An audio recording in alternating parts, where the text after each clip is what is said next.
1977 সালে একজন মহিলা যিনি নিজের মৃত্যুর পর নিজের হত্যার সমাধান করেছিলেন, যা সারা বিশ্বে শিরোনাম হয়েছিল, যা অনেক লোকেদের অবিশ্বাসে ভাবিয়ে তুলেছিল যে আমাদের মৃত্যুর পর আসলে কি হয়। এটাও কি সম্ভব? কি করে একজন মহিলা মারা যাওয়ার পর হত্যাকারীকে পুলিশের হাতে তুলে দেয়? কেন কোনো প্রমাণ ছাড়াও হত্যাকারী নিজের অপরাধ স্বীকার করে? কেন পুলিশ কোর্টকে জানায় যে ভূত তাদের হত্যাকারীর সন্ধান দিয়েছে? আদালত কখনো ভূত মানে না, কিন্তু কেন এই মামলায় আদালত ভূতের কথা মেনে নিল? সব কিছুই জেনে নেব এই ভিডিওতে। কিন্তু তার আগে আপনারা যদি এই চ্যানেলটাকে সাবস্ক্রাইব না করে থাকেন, প্লিজ চ্যানেলটাকে সাবস্ক্রাইব করুন, যাতে আমরাও আপনাদের জন্য আরও ভালো ভিডিও বানাতে উৎসাহ পাই। তাহলে চলুন আজকের গল্পটা শুরু করা যাক। আমেরিকার ইতিহাসে প্রথমবার American police, American detective agency আর আমেরিকার সাধারণ জনতা এটা মানতে বাধ্য হয় যে এই মামলাটার সমাধান ভূত নিজে করেছে। ঘটনাটা টেরাসিটা বাসা নামে এক মহিলা। টেরাসিটার জন্ম 1929 সালে ফিলিপিন্সে হয়। তিনি একজন বিশিষ্ট এবং সফল ব্যবসায়িক দম্পতি পেড্রো বাসা আর সোকারো বাসার একমাত্র সন্তান ছিল। ফিলিপিন্সের ইউনিভার্সিটি অফ অ্যাজামসন্স থেকে নিজের গ্র্যাজুয়েশন করার পর সে আমেরিকা চলে যায় সঙ্গীত অধ্যয়ন করতে। কিন্তু বয়সের সাথে সাথে সঙ্গীতের প্রতি তার আবেগ কিছুটা হলেও বদলে যায়, আর সে প্যারামেডিক্যালের পড়াশোনা করে রেসপিরেটরি থেরাপিস্ট হিসেবে কাজ করার সিদ্ধান্ত নেয়। 1977 সাল অবধি সে শিকাগোতে নিজের সেরা জীবনযাপন করছিল আর এজওয়াটার নামের একটি হাসপাতালে কাজও করছিল। টেরাসিটার বয়স তখন 47। সে বিয়ে করেনি, তার বন্ধুবান্ধবও বিশেষ কিছু ছিল না, তাই সে সারাদিন হাসপাতালে কাজ করার পর বিকেলে বাড়ির পাশে বাচ্চাদের পিয়ানো শেখাত। সহকর্মীরা তাকে বুদ্ধিমান, শান্ত আর নিরীহ বলে বর্ণনা করে। 1977 সাল 21শে ফেব্রুয়ারি সন্ধে প্রায় 7:30 নাগাদ হাসপাতাল থেকে বাড়ি ফিরে টেরাসিটা তার একমাত্র বন্ধু রুথ লয়েডকে ফোন করে। প্রায় 15 মিনিট কথা হওয়ার পর টেরাসিটা তাকে জানায় যে আজ তার বাড়িতে একজন গেস্ট আসবে, তাই তাকে একটু গোছগাছ করতে হবে। কথা শেষ করে টেরাসিটা ফোন কেটে দেয়। প্রায় 1 ঘন্টা পর 8:30টার সময় টেরাসিটার প্রতিবেশীরা টেরাসিটার অ্যাপার্টমেন্ট থেকে ধোঁয়া বেরোতে দেখে সিকিউরিটি গার্ডকে জানায়, আর সিকিউরিটি গার্ড সঙ্গে সঙ্গে ফায়ার ব্রিগেডকে ডাকে। কিছুক্ষণের মধ্যেই ফায়ার ব্রিগেড এসে উপস্থিত হয় আর টেরাসিটার অ্যাপার্টমেন্টে ঢুকে আগুন নিভিয়ে ফেলে। ঘরে কাউকে দেখতে পাওয়া যায় না, আর তখনই একজন ফায়ার ব্রিগেডের অফিসার মাটিতে পড়ে থাকা একটা ম্যাট্রেস দেখতে পায়, যার থেকে এখনো ধোঁয়া বেরোচ্ছিল। আগুন নেভানোর জন্য ম্যাট্রেসটা তুলতেই সবাই ভয় কেঁপে ওঠে, কারণ ম্যাট্রেসের নিচে ছিল টেরাসিটার নির্বস্ত্র প্রাণহীন দেহ, যার বুকে একটা ছুরি বসানো ছিল। দেখে বোঝা যাচ্ছিল যে তাকে হত্যা করা হয়েছে, তাই ফায়ার ব্রিগেডের অফিসার পুলিশকে ডাকে। পুলিশ এসে তদন্ত করে অনুমান করে যেহেতু দেহটা নির্বস্ত্র অবস্থায় ছিল, তাই হত্যা করার আগে টেরাসিটাকে রেপ করা হয়েছে, আর তারপর প্রমাণ লোপাট করার জন্য তার দেহর ওপরে ম্যাট্রেস ফেলে আগুন ধরিয়ে দেওয়া হয়েছে, যার থেকে আগুনটা পুরো ঘরে ছড়িয়ে পড়েছে। পুলিশ টেরাসিটার দেহটা পোস্টমর্টমের জন্য পাঠিয়ে দেয়, কিন্তু পোস্টমর্টমের রিপোর্ট পুলিশকে চমকে দেয়। রিপোর্টে জানানো হয় যে টেরাসিটার মৃত্যু বুকে ছুরির আঘাতে হয়েছে, কিন্তু তার সাথে রেপ হয়নি। পুলিশের অনুমান ভুল হওয়াতে পুলিশ আবার প্রমাণ জোগাড় করতে টেরাসিটার অ্যাপার্টমেন্টে যায়। অনেক খোঁজাখুঁজির পর তাদের নজর টেবিলের উপরে রাখা একটি কাগজের উপরে পড়ে, যেটাতে লেখা ছিল get theatre tickets for A S. এবার পুলিশ কাগজের সেই নোটটা নিয়ে তদন্ত শুরু করে। তারা সেই এএস নামের লোকটি সম্বন্ধে টেরাসিটার প্রতিবেশী, সহকর্মী আর পরিচিতদের জিজ্ঞাসাবাদ শুরু করে, কিন্তু কেউ এএস নামের কোনো লোকের সন্ধান দিতে পারে না। পুলিশের কাছে অন্য কোনো সূত্র ছিল না যা ধরে হত্যাকারী অবধি পৌঁছানো যেত। তাই এক এক করে দিন কাটতে থাকে আর কেসটা প্রায় 1 বছর অবধি একটা আনসলভ মিস্ট্রি হয়ে থেকে যায়। টেরাসিটা মার্ডার কেসের ইনভেস্টিগেশন অফিসার জোসেফ স্ট্যাচুলা এই কেসটা সলভ করার আশা প্রায় ছেড়েই দিয়েছিল, কিন্তু তখনই একটা আশার আলো দেখা যায়। ইনভেস্টিগেশন অফিসার জোসেফ স্ট্যাচুলা নিজের অফিসে একটা ফোন কল পায়। এই কলটা কে করেছিল সেটা আজও একটা মিস্ট্রি। ফোন কলে টেরাসিটার মার্ডার কেসের প্রমাণ পেতে ডক্টর জোসের সাথে দেখা করতে বলা হয়।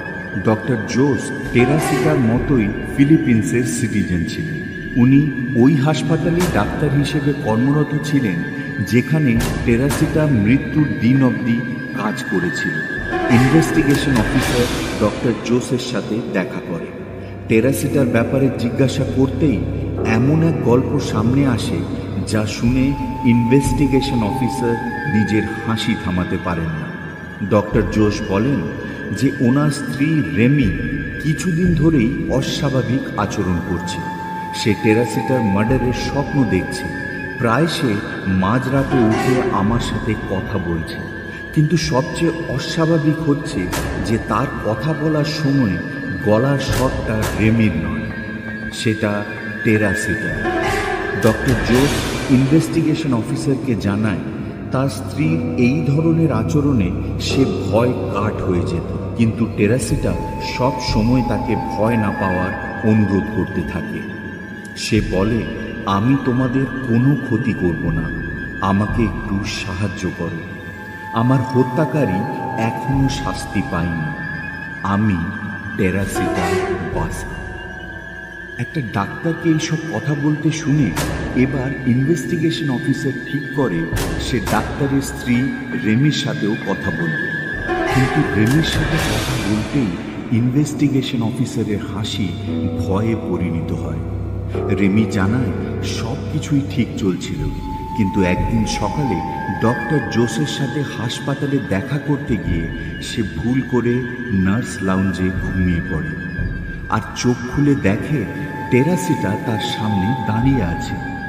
সে টেরাসিটার মারা যাবার কথা জানত, তাই সে ভয়ে আটকে ওঠে আর রুম থেকে বেরিয়ে পালিয়ে যায়। আর তারপর থেকেই তার শরীরে টেরাসিটার প্রবেশ শুরু হয়। রেমি বলে, আমরা পুলিশের কাছে যেতে চাইছিলাম না, কারণ এইসব কথা শুনে কেউ আমাদের বিশ্বাস করত না। লোকেরা আমাদের পাগল বলে হাসাহাসি করত। রেমি ইনভেস্টিগেশন অফিসারকে টেরাসিটার হত্যার পুরো ঘটনাটা ব্যাখ্যা করে বলে। সে অ্যালেন শাউরি নামের একজনের কথা উল্লেখ করে। রেমি জানায় অ্যালেন শাউরি একজন রেসপিরেটরি থেরাপিস্ট যে টেরাসিটার সাথেই সেই হসপিটালে কাজ করত। অ্যালেন শাউরি একটু আধটু ইলেকট্রনিক্সের কাজও জানত, তাই সে সহকর্মীদের টিভি বা রেডিও খারাপ হলে তা সারিয়ে দিত। টেরাসিটার টিভি খারাপ হয়ে গেছিল, তাই সে অ্যালেন শাউরিকে তার টিভি সারিয়ে দেওয়ার অনুরোধ করে। অ্যালেন শাউরি সন্ধে 8টা নাগাদ টেরাসিটার বাড়ি যায়, কিন্তু তার বাড়ি গিয়ে টেরাসিটার টেবিলে রাখা গয়না দেখে তার বিচার পাল্টে যায়। সে টেরাসিটাকে হত্যা করে তার গয়না নিয়ে বাড়িতে আগুন ধরিয়ে সেখান থেকে পালিয়ে যায়। টেরাসিটা তার 4 জন আত্মীয়ের ফোন নম্বরও দিয়েছে, যারা সেই গয়নাটা দেখলে চিনতে পারবে। গল্পটা বিশ্বাসযোগ্য না হলেও ইনভেস্টিগেটিং অফিসার অ্যালেন শাউরিকে জিজ্ঞাসাবাদ শুরু করে, কিন্তু সে এই সব কথা অস্বীকার করে। পুলিশের কাছে টেরাসিটার বাড়ি থেকে পাওয়া নোটটাও ছিল, যেখানে এএস বলে একজন লোকের নাম উল্লেখ করা ছিল। তাই এএস মানে যে অ্যালেন শাউরি হতে পারে এই কথা উড়িয়ে দেওয়া যেত না। তাই পুলিশ অ্যালেন শাউরির ওপরে নজর রাখা শুরু করে আর তার গার্লফ্রেন্ড ইয়াঙ্কার সম্বন্ধে জানতে পারে। পুলিশ ইয়াঙ্কাকে জিজ্ঞাসাবাদ শুরু করে, আর ফাইনালি পুলিশ এমন এক প্রমাণ পায় যা সরাসরি অ্যালেন শাওরিকে হত্যাকারী বলে প্রমাণিত করে দেয়। পুলিশ ইয়াঙ্কার বাড়ির থেকে টেরাসিটার চুরি যাওয়া গয়নাগুলো উদ্ধার করে ফেলে। সেই গয়না টেরাসিটার উল্লেখ করা সেই 4 জন আত্মীয়কে দেখানোতে তারা গয়নাগুলো চিনে ফেলে। অ্যালেন শাওরিকে অ্যারেস্ট করা হয়, আর সে টেরাসিটাকে হত্যা করার কথা স্বীকার করে। কিন্তু পরে তাকে কোর্টে তোলায় সে নিজের বয়ান থেকে পাল্টে যায় আর বলে সে এই বিষয়ে কিছুই জানে না। মামলাটা আদালতে চলতে থাকে, আর হঠাৎ সবাইকে অবাক করে দিয়ে 4 মাস পর অ্যালেন শাওরি আদালতে হত্যা করার কথা স্বীকার করে পুরো ঘটনাটা আদালতকে জানায়।